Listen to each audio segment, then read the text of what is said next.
What's up, my babies? Uh, Hi, I guess. I don't know, man. Uh,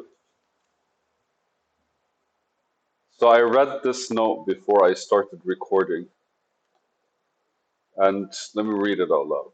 Do we own our feelings, or is it the reality that gives them to us?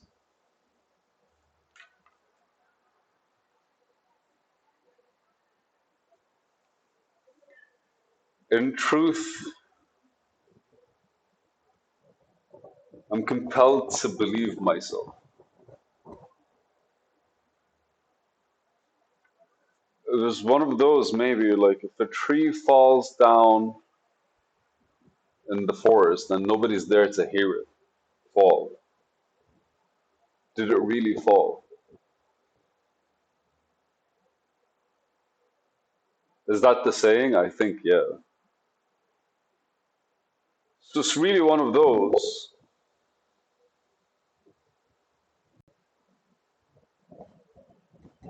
If we were to exist without anything around us, I don't think we'll have feelings.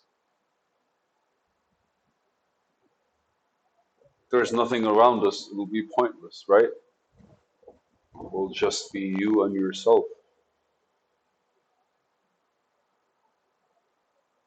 So, do we own our feelings? The ownership here that kind of like is making me smirk because I don't fucking know where this came from, right?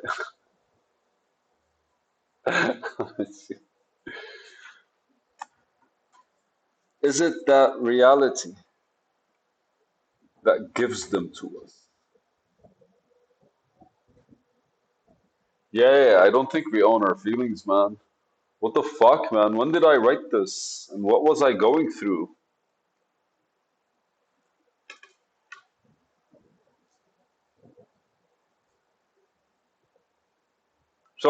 Many videos before, I discussed triggers and how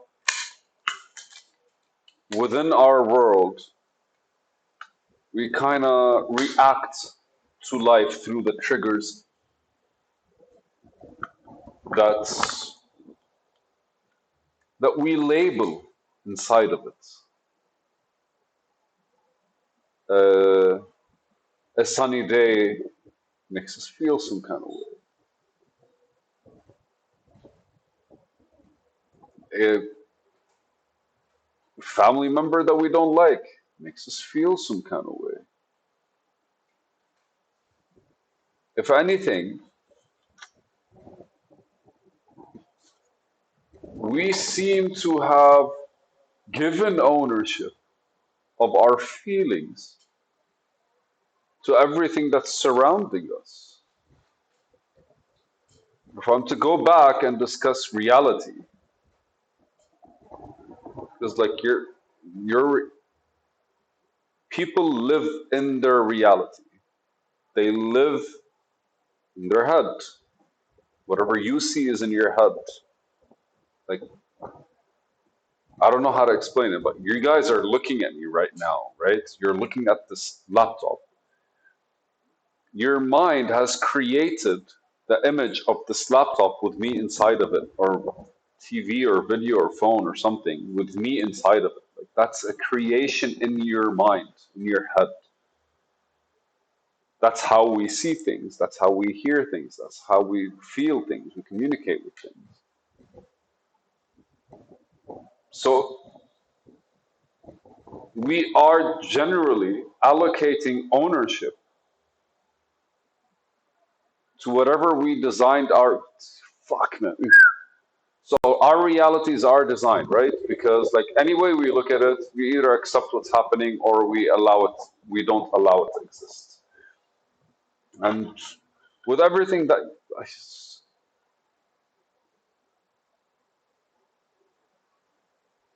I don't want to dive deep into our role within the reality of our choice. Because we could actually be people that are very much we could be we could be actively creating our reality or we could be passively allowing it to happen. or either way, it's being created by our action or inaction. So that means that whatever design is there is practically our design, but it's either a design that we wanted or we're comfortable with, we like, or a design that we're not comfortable with and we don't like, right? Either way, it is something that we've accepted.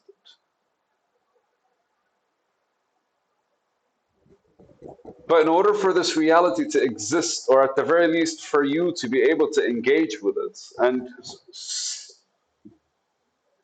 and there's a part of me right now that's kind of like reflecting on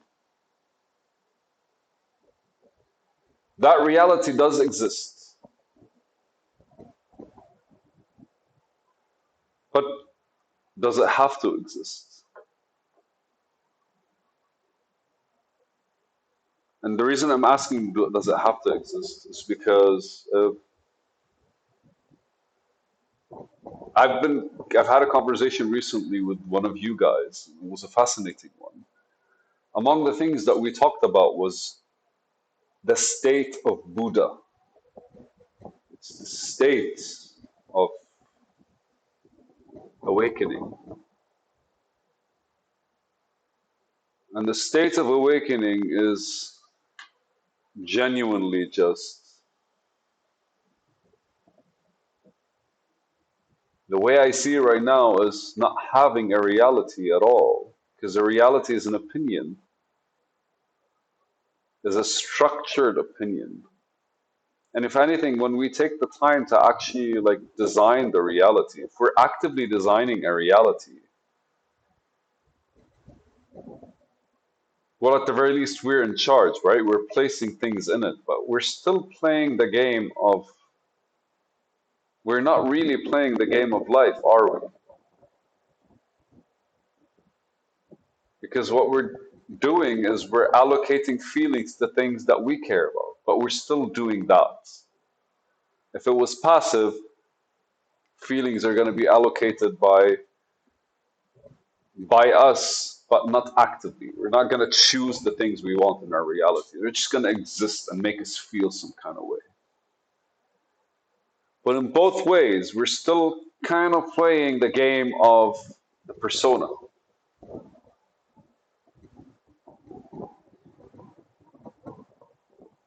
Is that what we want to be doing, though?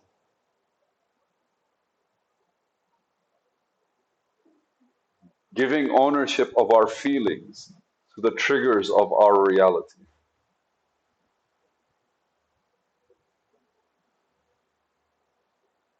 The reason I mentioned the state of Buddha is because, like, the the awakening that Buddha talks about is is like a waking up from all the lies, from everything that's, I think, I don't want to say not real,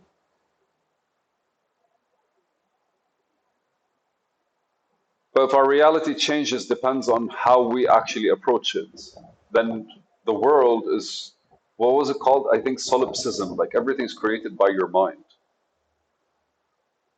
And so effectively, if everything's created by your mind, then none of this is actually real, right?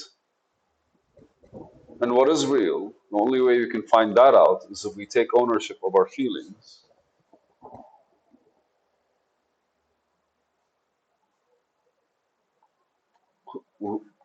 That's full trust in yourself, man. If you're taking ownership of your feelings, that's kind of like you reflecting on yourself in a very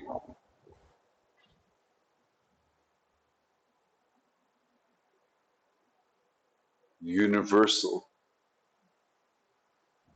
in a very universal method, in a very universal way, in a very universal approach, in a very universal sentiment. Sentiment. We do not own our feelings, or we don't have ownership of our feelings, because effectively what we did was allocated, we spread them around so that the parts of our reality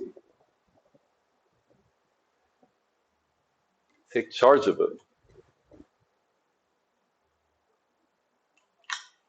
Imagine relinquishing such a responsibility. How would you get it back? How would you take back the responsibility of your own feelings? I think that way we don't create reality. Reality follows you, it abides by your state. Fuck, this was a beautiful video. All right, guys. Do we own our feelings, or is it reality that gives them to us? The end of it is relinquishing that responsibility. We already did relinquish that responsibility, but how do you get it back? It's a video. Woohoo!